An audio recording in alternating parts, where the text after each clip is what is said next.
The prettiest thing I've ever seen was a Holy Ghost girl. I would say to the teen me is to be focused and don't get so caught up in wondering what people think about you. I was shy in school and I felt like I didn't fit in much because of being, my upbringing was in the church and I just didn't know a lot of the R&B songs, and I just didn't, a lot of the hip stuff I just didn't know, and I would get teased. They would call me sanctified girl. So, you know, at first it's kind of cute, but then they keep saying, oh, they're going to sanctified girl, you know, you'd be like, dang. And so I tried to blend in. I tried to just chill out more and listen to music on the slide. But I let my mom find out that was. It was just, it's a lot of pressure.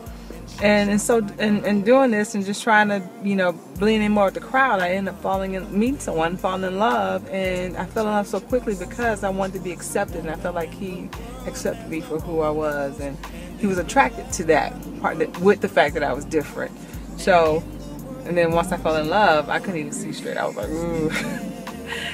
I would neglect my friends and family and everything for love. So, be balanced in everything you do. And stay true to yourself and learn to love you more than anything. And being Christ-centered, knowing what I know now about God and having a relationship with God. I knew back then, but it was more like my mom. You know how you mom and dad, you just got to go to church. It was more like out of routine thing, but I didn't have that relationship. So, but now I know. So, just being Christ-centered in everything you do, it's a wonderful thing. Holy girl, good God, she's a holy girl, living in her holy world, and she shines like a holy girl. Will tell no lie, look you right in the eye, and say what thus says the Lord. And heavens are just real.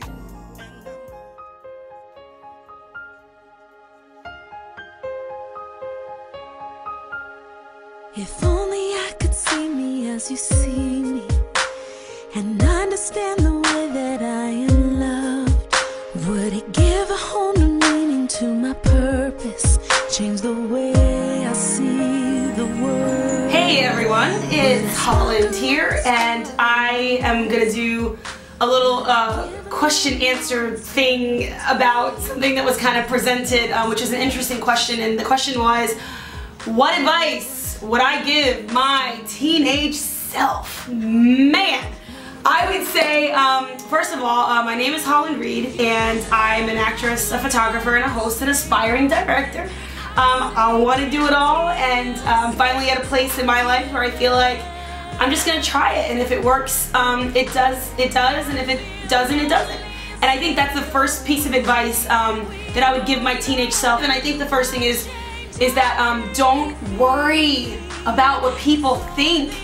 You're not gonna be everybody's cup of tea. You know, you're not gonna have the right look, the right hair, the right voice. I'm loud and raspy, and that's not made for everybody to like. I'm a bit corny. That's not made for everybody.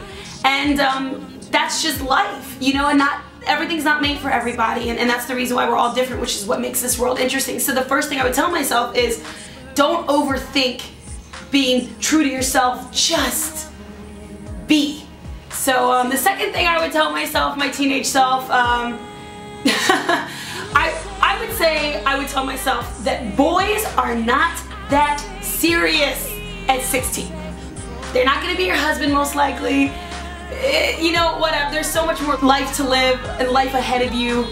16, you're not even figuring out who you are. You're not even figuring out who you are in your 20s. You're still figuring things out. So take your time, enjoy life. Sure, you know, date, maybe experience your first kiss, but just don't put all of that, put all of yourself into that, because you're gonna continuously change and not recognize yourself year after year after year as long as you keep growing.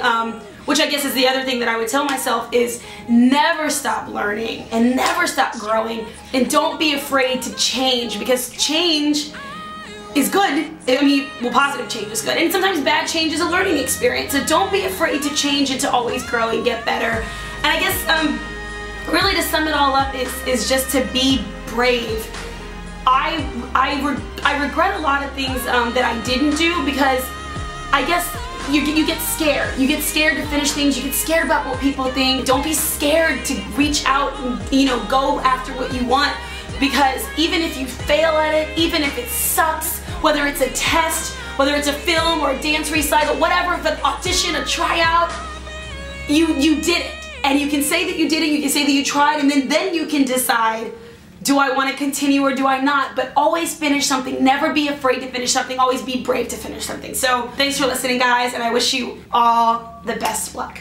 The truth about me.